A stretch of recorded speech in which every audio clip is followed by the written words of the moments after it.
a friend, and all the leaves withered and died. They all ended up like this. And I was like, oh, well, that's probably dead.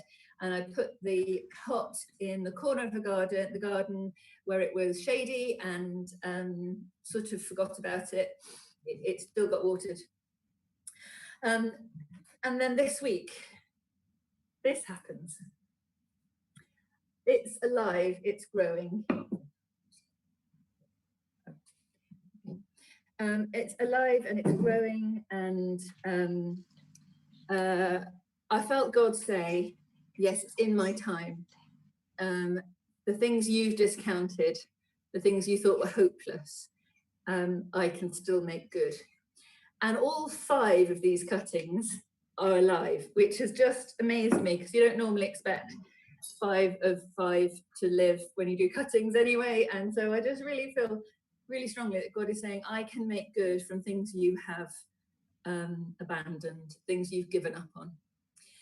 So I just want to pray now, and then I'm going to hand over to Rolf and Karen.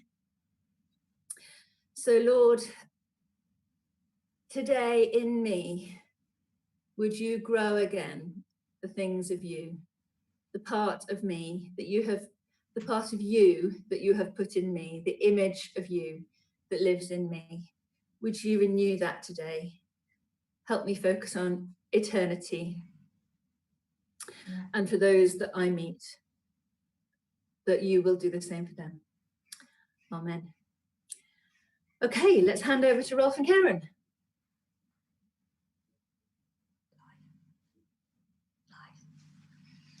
Good morning, everybody. Good morning.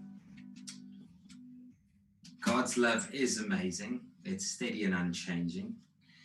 It is a mountain and it's firm beneath our feet. It's really just holding us there, and it's great to have his love. It can also be surprising, and it's just amazing to be loved by God.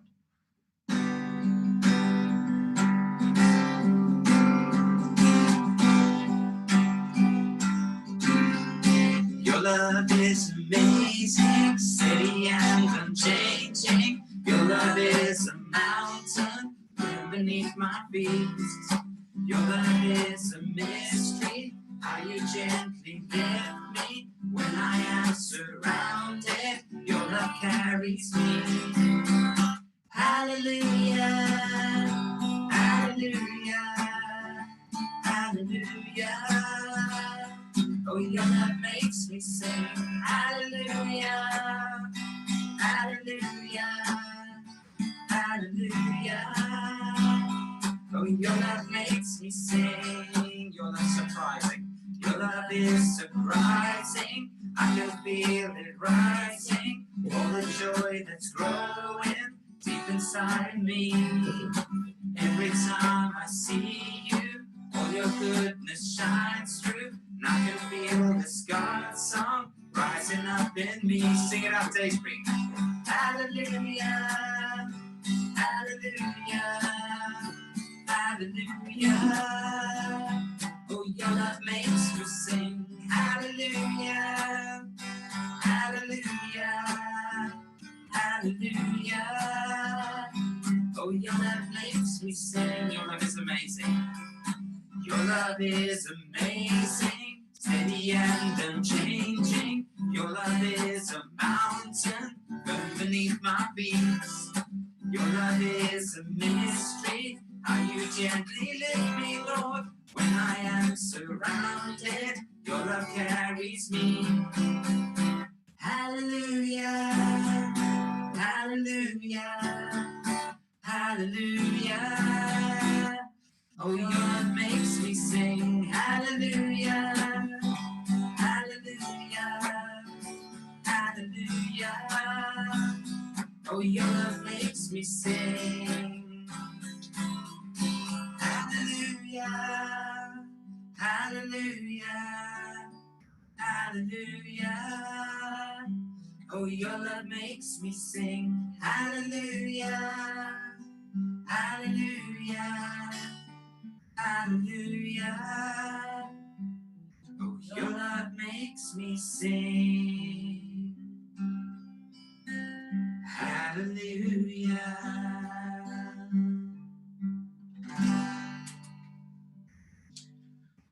stay with God's love and just the goodness of his love and the goodness of God in our lives.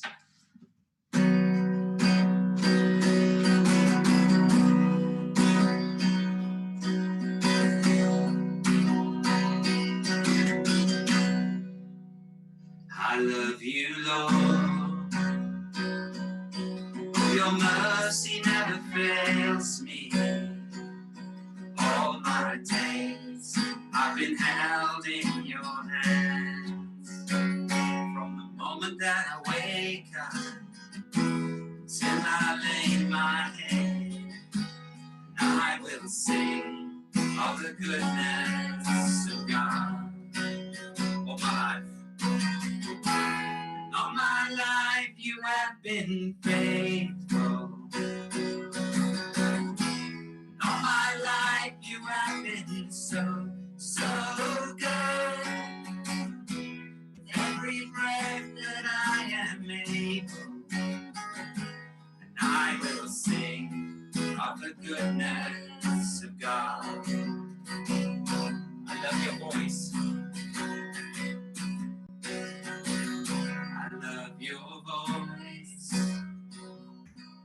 You have led me through the fire, darkest nights. You are close like no other. I've known you as a father, I've known you as a friend, and I have lived in the goodness of God. All my life, all my life you have been faithful. All my life you have been so, so good. With every breath that I am able, I will sing of the goodness of God. Your goodness is running out, yeah, it's running out to me. Your goodness is running out, yeah, it's running out to me.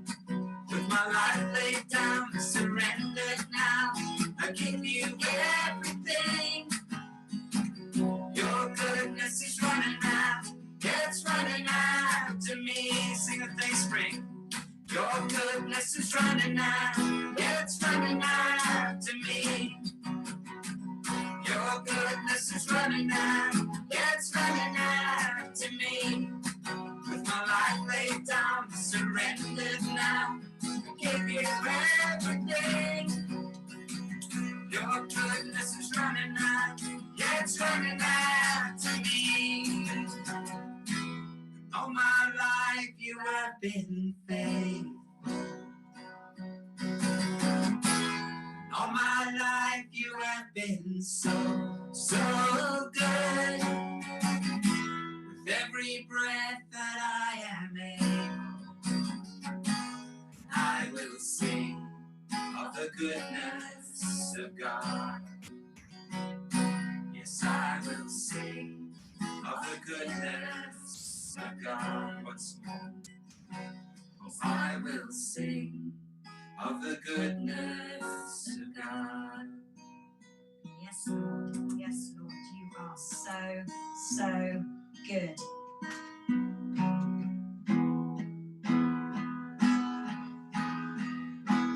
He is so good to us. We will be so good for him as well. As we push deeper, we want to give more of ourselves to him.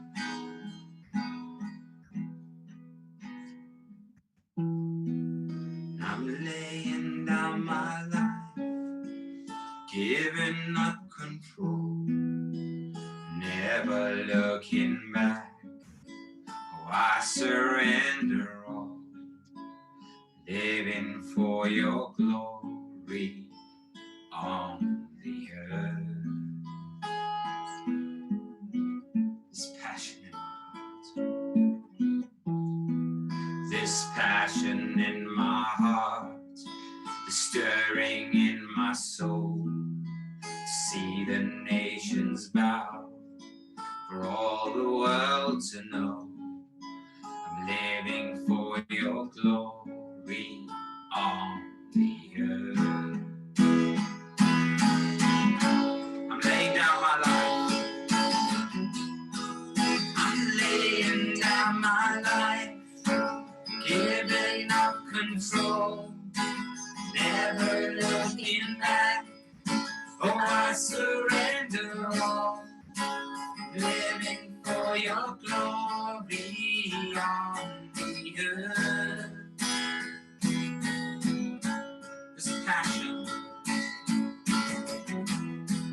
This passion in my heart, this stirring in my soul, to see the nations bow, for all the world to know I'm living for your glory on the earth. For the sake of the world, for the sake of the world, burn like a fire in me, light a flame in my soul, for every eye to see. For the sake of the world, burn like a fire in me, like a fire in me.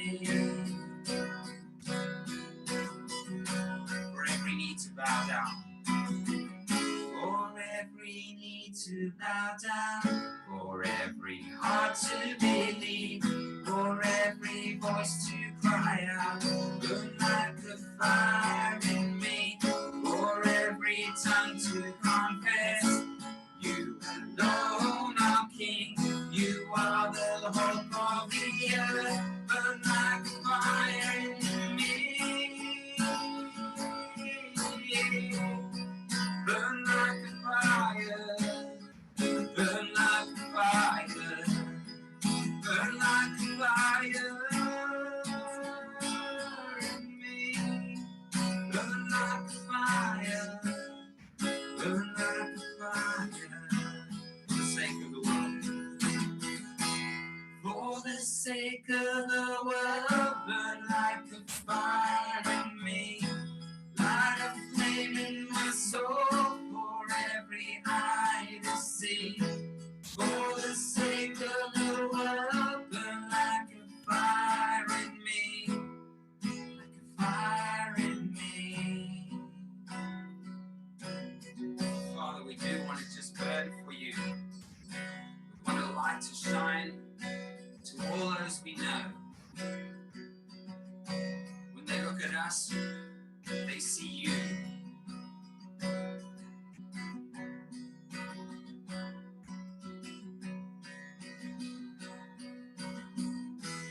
For the sake of the world, burn like a fire in me, light a flame in my soul, for every eye to see. For the sake of the world, burn like a fire in me, like a fire in me.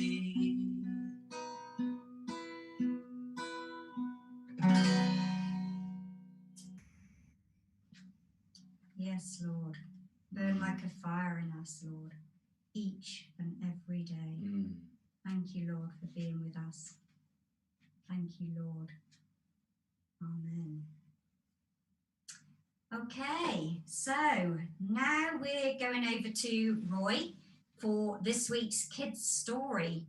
Over to you, Roy. Sometimes we forget that hundreds of years before people in Britain started to follow Jesus, there were Christians in many other places. This story tells how the good news about Jesus got to Africa and is about a very important official from Ethiopia. This official travelled hundreds of miles in a chariot to the temple at Jerusalem to worship God. On his way back home, he found out about Jesus when he met Philip, who is known as Philip the Evangelist. Now, an evangelist is somebody who shares the good news about Jesus and help others to do so. In Dayspring, Andy Weed is an evangelist. Andy travels on the open blue bus to remote places in the county to meet people and to tell them the good news about Jesus.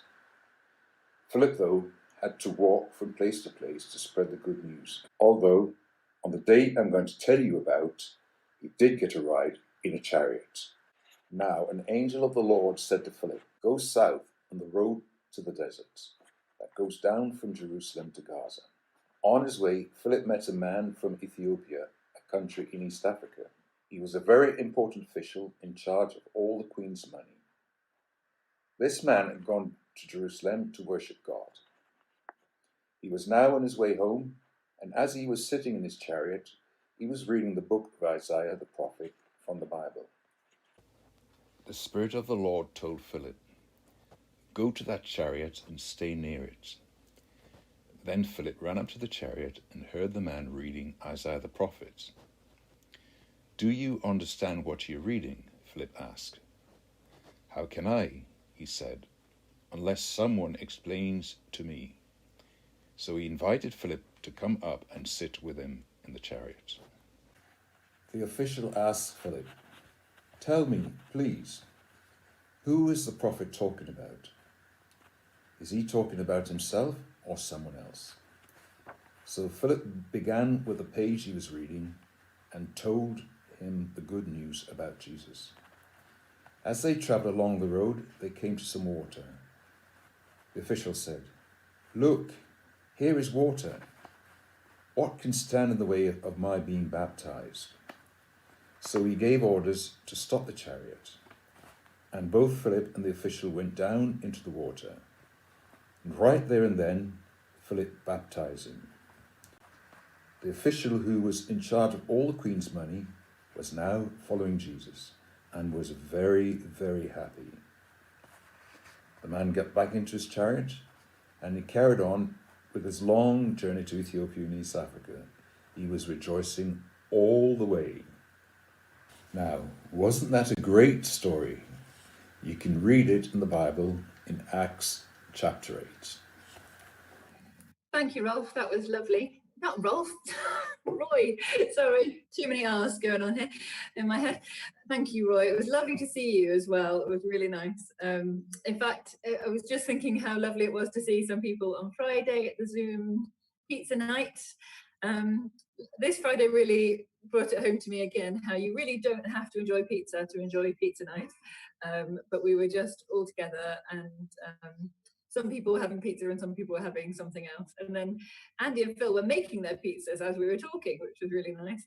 And you don't have to be there at 5 o'clock either. You can join us a bit later, and it's no big deal. It's just as relaxed as real pizza night is. So it was lovely to see you there, Roy. And now we're going to move over to see Dave, because he has prepared a reflection for us. Over to you, Dave. I don't know about you, but I found this week quite challenging with all the talk about places opening and social distancing regulations. And then we came up with, it was time to renew our annual travel insurance and stuff. That really got me thinking about the extent to which we could rely on protecting ourselves from the virus and the degree to which we would be able to trust God. And yeah, that's a challenge. So I thought I might end up speaking about that this morning, but what I'm going to do is to record what I've been thinking about, and I'll send out some information about that at the end of today. Do try and listen to it. I think you'll find it helpful. And it may be that you've got friends who would find either a summary of what I've got to say helpful, or might appreciate watching it themselves. Anyway, back to the story. The first year of the Christian church had continued to be an intense time. After the highs of Pentecost, the healing of the lame man, shaking of the house, there had been some problems. In particular, there were perceived issues of ethnic discrimination in the treatment of vulnerable members of the community. And as a result, a group of men, 7 of them, had been given the job of social care management so that the leaders could concentrate on being a teaching team. Quite soon, 2 of the 7, as they came to be known, made the headlines. Stephen ends up challenging the political elite in Jerusalem. He is stoned to death, and in a spreading reaction, serious persecution develops to the extent that the whole community is scattered. The other member of the Care 7 to achieve prominence is Philip. He's not the apostle, and he makes his name in Acts chapter 8. And by the end of Acts 8, he has settled in Caesarea. Possibly 20 years later, he's still there and had become known as Philip the Evangelist. By then, he had a family. He'd got 4 daughters, all of whom prophesied. With his family, he also ran the kind of open home where apostles felt able to stay for a while and invite other prophets to join them for, conversation and conferences. So the Acts 8 persecution was just the first example of how Jesus' people get moved out of their comfort zones. Philip stopped in Samaria and, like everybody else, followed Jesus' instructions and carried on being a witness, sharing the message. What happened in Samaria was spectacular enough to get into the Acts, which I suppose is a quarter of a century of concentrated highlights. Anyway, Philip gets a nudge from an angel. I suppose that if an angel delivers a message, it's hardly a nudge, but you understand what I mean. When things had calmed down a bit in Samaria, Philip got this angelic message that he needed to go south to the desert road. I don't know how much traffic there would have been on what was the main route towards Egypt and Africa, but among the camels and the traders, there was one convoy coming from Jerusalem, in the middle of which was the executive transport of its time, a 4-wheeled chariot with a canopy and guards and everything. The Ethiopian administrator it contained was well on in his journey of faith.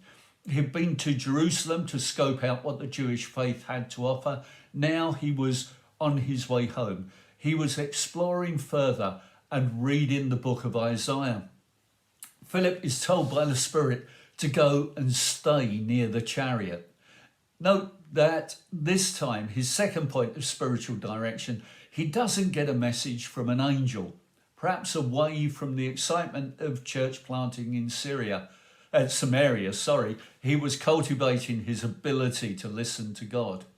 So, closing with the chariot, he can hear words being spoken from Isaiah 53. They would have been read aloud because silent reading was not a thing then. It must have given Philip quite a buzz from the high-octane environment of Samaria, all crowds and healings and shrieking demons. Here was one man on the highway carefully reading a critical passage from the Old Testament scriptures that pointed to Jesus. Let's take a look at the process for a minute. He was instructed to go to a specific road junction by an angel. He was prompted by the Spirit to stay near a specific vehicle. But from here on in, the responsibility was on him to take the initiative. After an interval, he asks the man in the chariot, "Do you understand what you're reading?" In the nicest possible way, Philip invades his space, gets in his face. He does actually invade his space as well, because he is invited into the chariot, all leather seats and drinks free. The Ethiopian wanted help. How can I understand unless somebody explains it to me? Get this, Philip had been on not the teaching team until recently, but he was deeply into God's story. He was able to take this man from where he was, an explorer, that was great, to where he needed to be, a follower. That was so much better. I don't know how long they travelled for, but Philip was able to accompany him far enough to get to all he needed to know about how to become a disciple. They come to an oasis, and the man says, "What can stand in the way of my being baptized?" Brilliant. They both go down into the water and come up again. Philip suddenly disappears, and the Ethiopian gets back on his journey with a whole new life in front of him. It says he went on his way rejoicing. Actually, that's quite a thing, because in Samaria, Philip's way of doing good news had made for a happy city. Beside a desert road, it was making for a happy civil servant. Anyway, the Ethiopian treasury official did not have an angelic visit. We don't hear that the Spirit dramatically spoke to him. Philip joined the dots and introduced him to Jesus. He believed, then he saw. So that was then. What about now? When somebody takes the instruction to be a witness seriously, listens to the Spirit, takes the risk of opening a conversation, and has invested in the skills to be able to start from where somebody is to share their own story and God's story.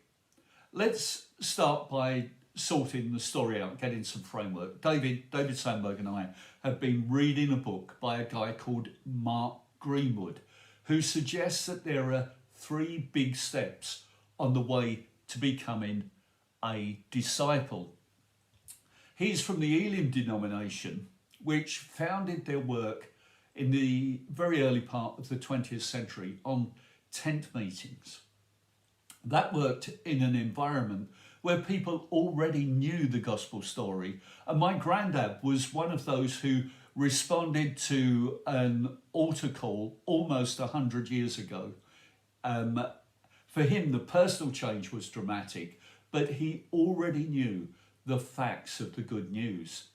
Today, it's far more like it was for the visiting Ethiopian. People do not have a history of the story about Jesus. They don't know about there being a green hill far away and a good Lord who died to save us all. It's not a case of listening to a one-off talk about something that just needs revising and need to take action on. There are a lot more stages, stepping stones, decisions on the way. And in fact, today, even an alpha course is rarely a thing on its own. There's something before and often extra steps to take afterwards. And people are more likely to take those steps shoulder to shoulder in a chariot or side by side on a socially distanced walk. It's possible to hang the story on Mark Greenwood's hooks. The Ethiopian had said a very healthy maybe. He'd stayed open to faith, open enough to travel to Jerusalem. He'd gone further than that, a healthy maybe that means that you stay open. He was saying a little yes. He was exploring faith. He wanted to know more and had invested significantly in the available tech to do so. A scroll would have cost a great deal of money. The book wasn't out yet. It was only beginning to emerge and would not have been around.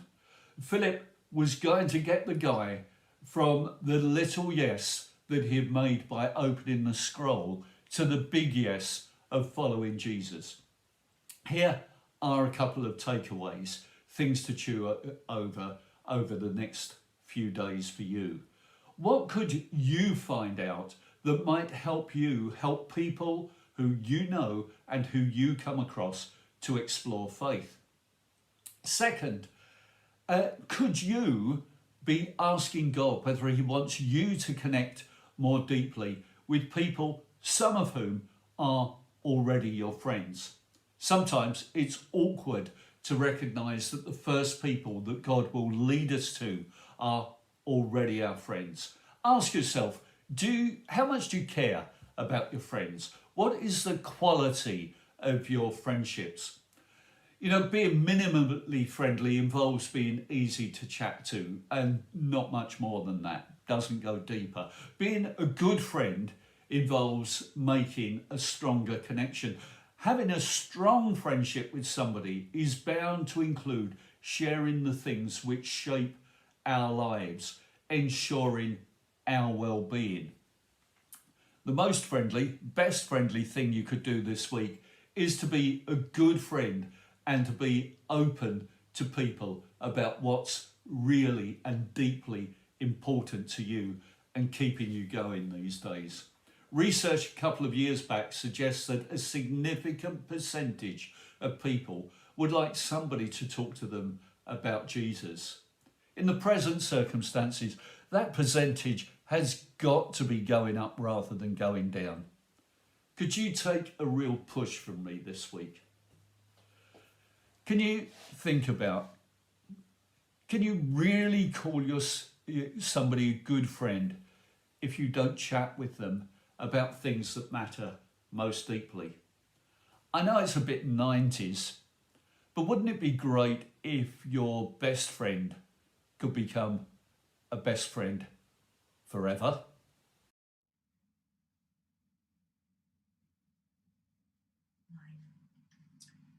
Thanks, Dave. We do want to be led, and we want to be led by the power of God, the King of Kings, and Jesus, who was crucified and laid behind the stone.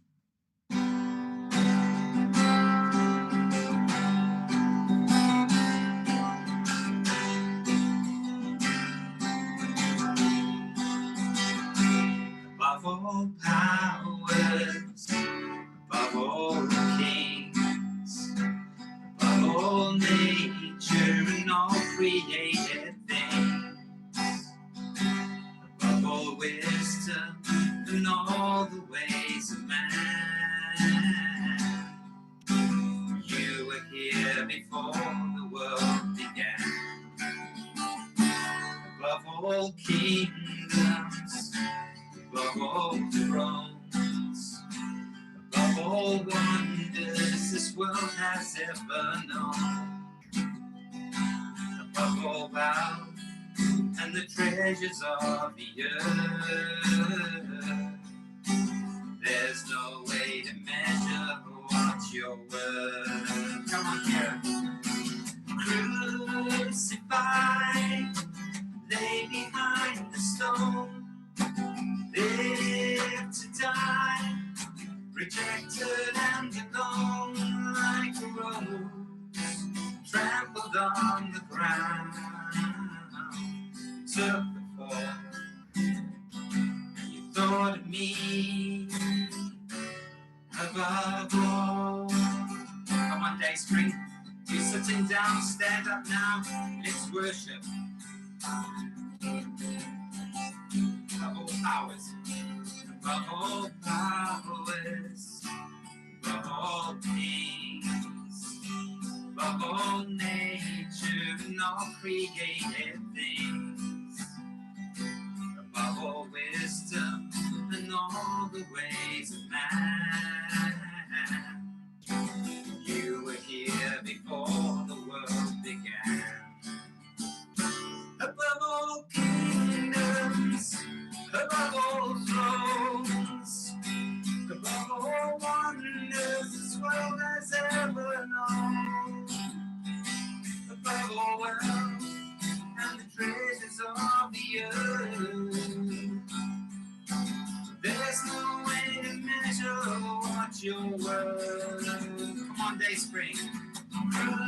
Crucified, lay behind the stone, live to die, rejected and alone, like a rose trampled on the ground, took the fall, and you thought of me above all. Yes, Lord, you thought of us above all.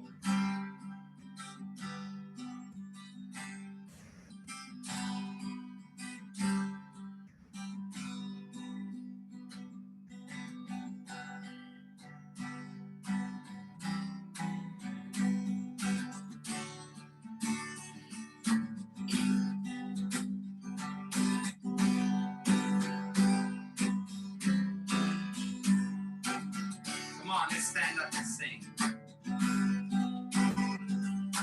He is the Lord, and He reigns on high. He is the Lord, spoke into the darkness, created the light. He is the Lord, who is like unto Him, never ending in days. He is the Lord, and He comes in His power when we call on His name. He is the Lord. Show your power, oh Lord, our God. Show your power, show your power, oh Lord, our God, our God. We really want to share the gospel with lots of people. Your gospel, oh Lord, is the hope of the nations. You are the Lord. It's the power of God for our salvation. You are the Lord. We ask not for riches, but look to the cross. You are the Lord. And for our inheritance, give us the lost. You are the Lord. Send your power, send your power. Oh Lord, our God, send your power, send your power. Oh Lord, our God, our God. He is the Lord.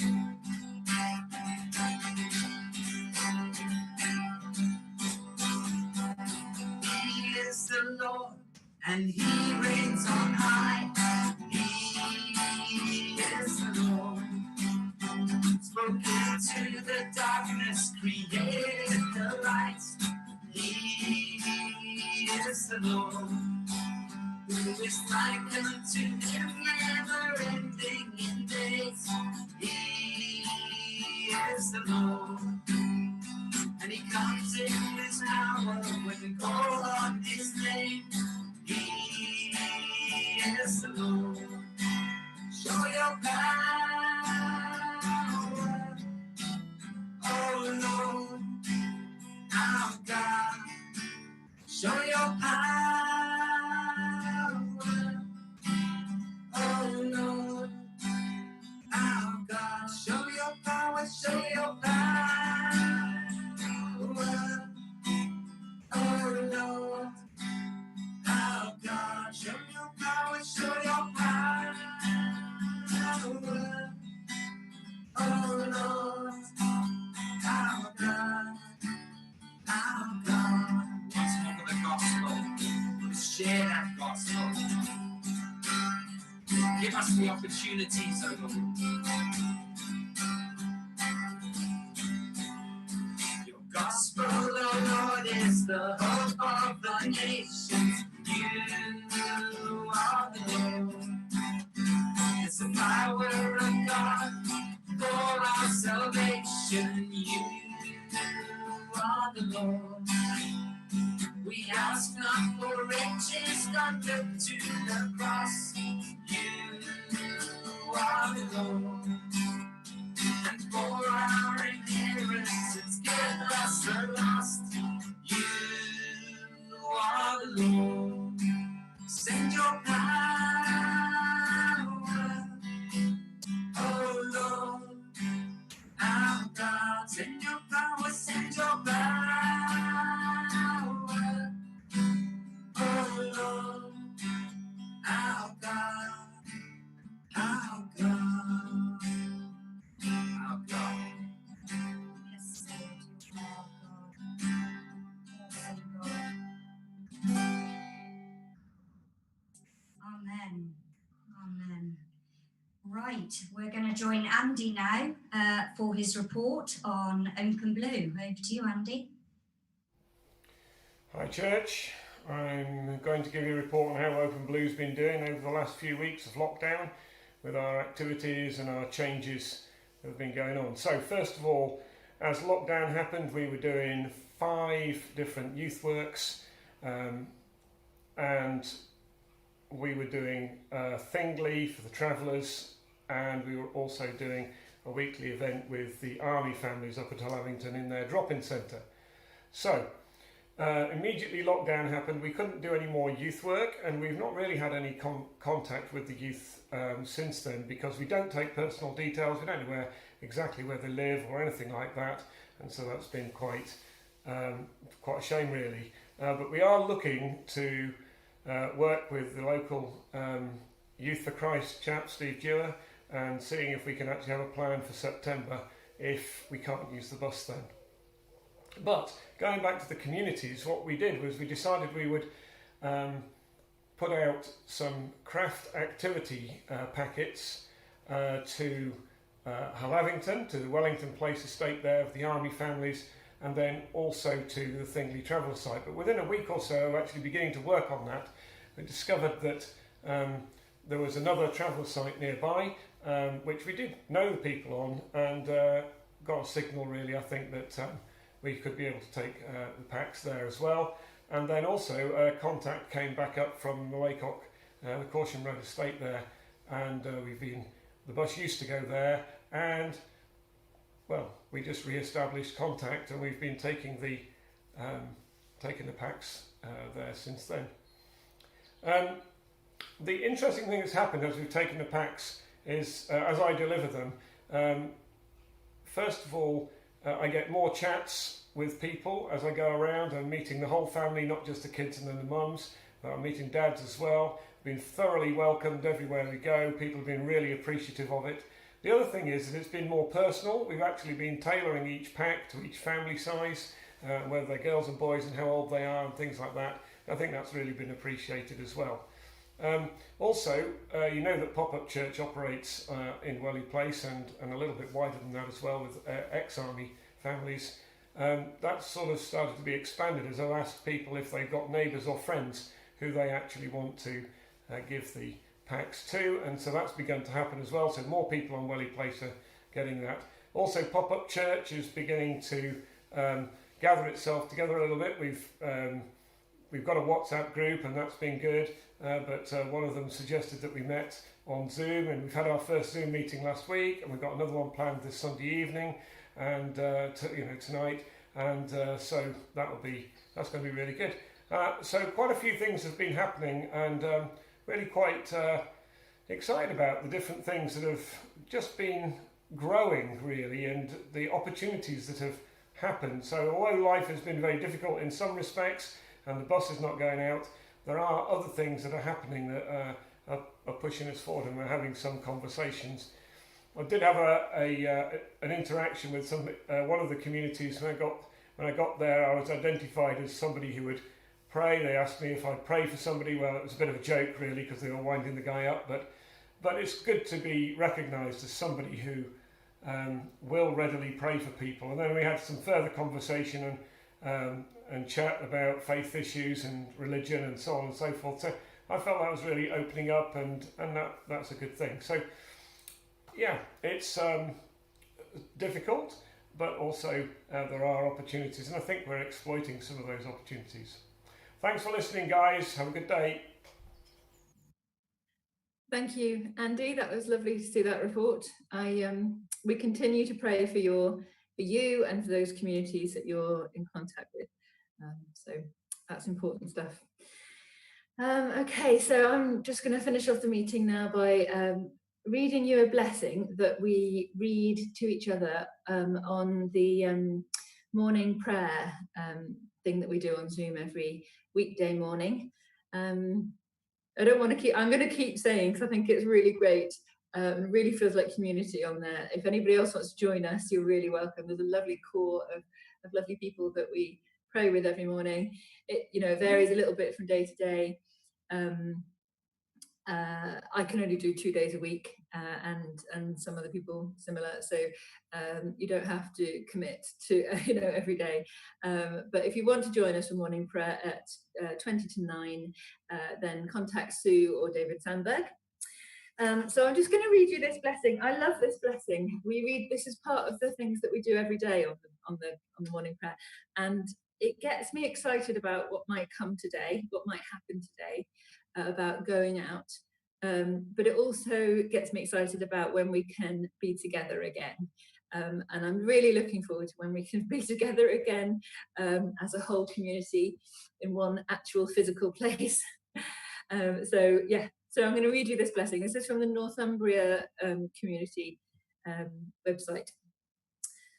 May the peace of the Lord Christ go with you, wherever he may send you. May he guide you through the wilderness, protect you through the storm. May he bring you home rejoicing at the wonders he has shown you. May he bring you home rejoicing into our doors. So that is the end of today's service. And yeah, amen. Go in peace. Love you. Bye.